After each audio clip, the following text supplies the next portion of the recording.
CNBC 23 में एक बार फिर खुशामदीद। जराइम के घाव होते हैं बहुत गहरे, इस घाव की तकलीफ का कोई पूछे वकार की मां से। जिसका बेटा बना डाकू गर्दी का निशाना, मोहम्मद अनवार की रिपोर्ट। दिसंबर 2010 कराची की एक बस में नामालूम डाकुओं की फायरिंग से एक शख्स जख्मी और पूरा खानदान दुख की तस्वीर बन गया। कराची की रिजविया सोसाइटी में रहने वाला 3 बहनों का अकलौता भाई वकार शाम को घर वापस आ रहा था कि रीढ़ की हड्डी में जालिम गोली ऐसी लगी कि जिंदगी में शाम ही छा गई। इसके सिलसिले में जो मेरा इतना जो हिस्सा है वो पैरालाइज हुआ है गोली लगने की वजह से। 1.5 साल हो गया इनको इस हालत में पड़े हुए। आप खुद सोचे एक माँ का दिल क्या कहता हो। मेरा वो जवान बच्चा, इसकी मंगनी हुई थी, शादी होने वाली थी। सिंध के हुक्मरान आला कहते हैं कि कराची जैसे बड़े शहर में इक्का दुक्का जराइम तो हो ही जाते हैं, लेकिन इन जराइम का घाव कोई वकार की माँ से पूछे या उस बाप से जिसके कंधे जैसे जैसे बूढ़े हो रहे हैं उन पर बोझ बढ़ता जा रहा है। ये बात तो उन्होंने कर दी कि साहब इतने बड़े शहर में 2 मर जाएं 4 मर जाएं कुछ नहीं होता। जिस घर में होता है तो जाके देखें क्या होता है उस घर का हाल। हमारी हुकूमत जो है बहुत नाकारा है हद से ज़्यादा। अब पता नहीं कितने घरों में ऐसे बच्चे पड़े हुए होंगे।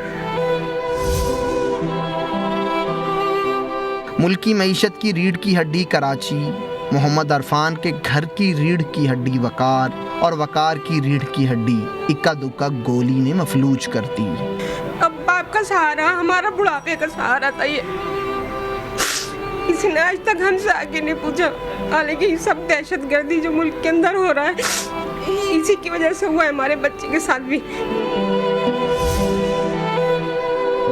वकार को अपना दर्द तो महसूस नहीं होता, लेकिन सारे घर का दुख उसे बिस्तर पर भी बेचैन किए रखता है।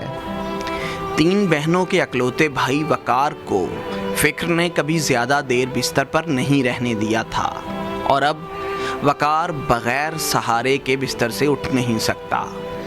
कराची जैसे बड़े शहर में वकार का हादसा खबर तो नहीं बन सका, लेकिन इस सारे ख़ानदान के लिए एक मुसलसल जबर ज़रूर बन गया। कैमरामैन जाहिद हुसैन के साथ मोहम्मद अनवार, CNBC Pakistan, Karachi. Islamabad high court के सिंगल बेंच ने chief justice Islamabad high court को भिजवाई है वज़ीर आज़म गिलानी की अहलियत से मुतालिक लार्जर बेंच तश्कील देने की दरख्वास्त। जस्टिस शौकत अजीज सिद्दीकी पर मुश्तमिल सिंगल बेंच ने की GM चौधरी एडवोकेट की दरख्वास्त की समाअत, जिसमें कहा दौरान समाअत दरख्वास्त गुजार ने कि सुप्रीम कोर्ट के तफसीली फैसले और सजा भुगतने के बाद यूसुफ रज़ा गिलानी पार्लियामेंट की रुकनीत के लिए हो चुके हैं नाअहल, इसलिए उन्हें रोका जाए काम से। जिस पर जस्टिस शौकत अजीज सिद्दीकी ने दिया रिमार्क के आइन ने स्पीकर को दिए हैं 30 दिन, करें उनके फैसले का इंतजार और ना करें मफरूजों पर बात।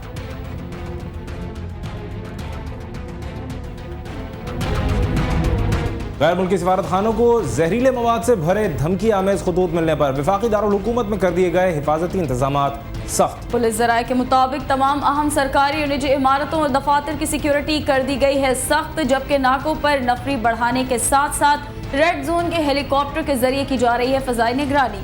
रेड जोन और सिफारती इलाकों में सादा कपड़ों में मलबूस अहलकारों को भी किया गया है तैनात, ताकि मशकूक अफराद और गाड़ियों पर रखी जा सके नजर। नाकों पर मौजूद पुलिस को की गई हिदायत कि वो किसी मशकूक गाड़ी या शख्स को बगैर चेकिंग इस्लामाबाद में दाखिले की ना दें इजाजत। लापता अफराद के मामले पर कौमी सलामती कमेटी का हुआ इजलास और सिफारिशात की तैयारी के लिए तलब की है 28 मई तक तजवीज़। पार्लियामेंट की कौमी सलामती कमेटी के चेयरमैन रजा रब्बानी की ज़ेर सदारत हुआ लापता अफराद के मामले का जायजा लेने के लिए इजलास। मामला है अहम नौयत का, ये कहा चेयरमैन ने मीडिया से गुफ्तगू में इजलास के बाद।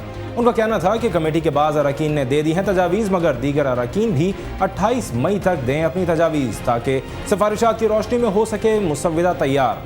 कमेटी ने वजारत दाखिला से तलब किया है इंसदाद दहशतगर्दी एक्ट का तरमीमी मुसव्विदा और वजारत दाखिला के हुकाम को 31 मई को किया है तलब।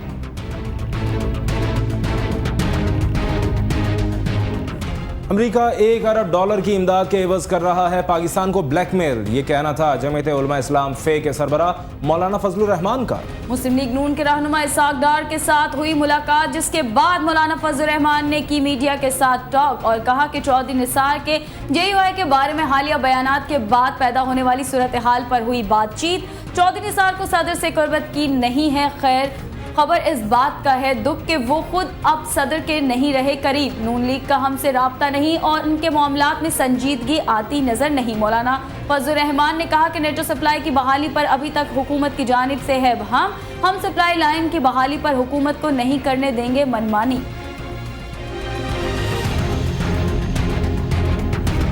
इंसदाद दहशतगर्दी की खुसूसी अदालत ने मौलाना अब्दुल अजीज लाल मस्जिद रेंजर्स कत्ल केस में अदम पेशी पर SHO अपारा को जारी किया शोकॉज नोटिस और एक कांस्टेबल की गिरफ्तारी के जारी किए वारंट। इंसदाद दहशतगर्दी की खुसूसी अदालत के जज चौधरी रफीक की अदालत में हुई लाल मस्जिद रेंजर्स कत्ल केस की समाअत। अदालत में लाल मस्जिद के साबिक खतीब मौलाना अब्दुल अजीज हुए पेश।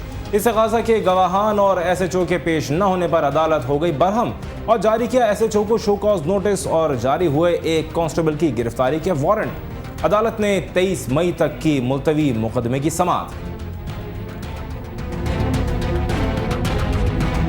और सुप्रीम कोर्ट में अक़लियतों को जबरदस्ती मजहब तब्दील कराने के अमल को रोकने के लिए निपटा दी गई कानून साजी करने की दरख्वास्त। चीफ जस्टिस इफ्तिखार मोहम्मद चौधरी की सरबराही में 3 रुकनी बेंच ने की पाकिस्तान हिंदू काउंसिल की दरख्वास्त की समाअत। दरख्वास्त गुजार के वकील अकरम शेख ने अदालत को बताया कि मुल्क में अक़लियतों के साथ किया जा रहा है नारवा सलूक और इसकी रोकथाम के लिए अशद ज़रूरत है कानून साजी की। चीफ जस्टिस ने दिए रिमार्क्स कि अक़लियतें हैं पाकिस्तानी माशरे का अहम हिस्सा, आइन में अक़लियतों को हासिल है मुकम्मल तहफ़्फ़ुज़ और मजहब का प्रचार करने की है इजाज़त। अदालत ने निपटाई दरख्वास्त और दिया हुक्म के नहीं है ज़रूरत मज़ीद कानून साजी की, क्योंकि आइन के आर्टिकल 20 के तहत अक़लियतों को हासिल है तमाम हुकूक।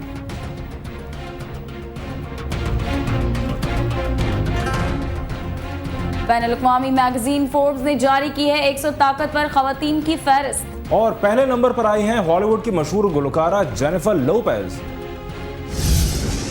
बैनुल-अक़वामी मैगजीन फोर्ब्स ने अपनी सालाना 100 ताकतवर फनकारों की फहरिस्त जारी कर दी है, जिसमें हॉलीवुड की मशहूर गुलकारा जेनिफर लोपेज पहले नंबर पर आ गई। 42 साला जेनिफर लोपेज गुलकारी के साथ अदाकारी और रक्स में भी अपनी सलाहियतों का लोहा मनवा चुकी हैं। मैगजीन के मुताबिक जेनिफर की गुज़िश्ता साल की आमदन $52 मिलियन थी। आजकल उनकी शोहरत में बुलंदी की एक वजह मशहूर रियलिटी शो अमेरिकन आइडल में बतौर जज शिरकत भी है। फोर्ब्स मैगजीन की फहरिस्त में दूसरे नंबर पर ओपरा विनफ्री हैं, जिनकी 2011 की आमदन $165 मिलियन थी। तीसरे नंबर पर 18 साला जस्टिन बीबर गुज़िश्ता साल की आमदन $55 मिलियन के साथ बराजमान हैं। चौथे नंबर पर गुलकारा रिहाना का नंबर है, जिनकी गुज़िश्ता साल आमदन $53 मिलियन थी। पांचवें पर लेडी गागा पहुंची हैं और उनकी गुज़िश्ता साल आमदन $52 मिलियन थी। और छठे नंबर पर ब्रिटनी स्पीयर्स अपनी गुज़िश्ता साल की आमदन $58 मिलियन के साथ जगह बनाने में कामयाब हुई हैं। CNBC तेज में अब तक के लिए इतना ही। एक ब्रेक के बाद हाजिर होंगे हेडलाइंस के साथ। आप देखते रहिए मेरी पहचान CNBC पाकिस्तान।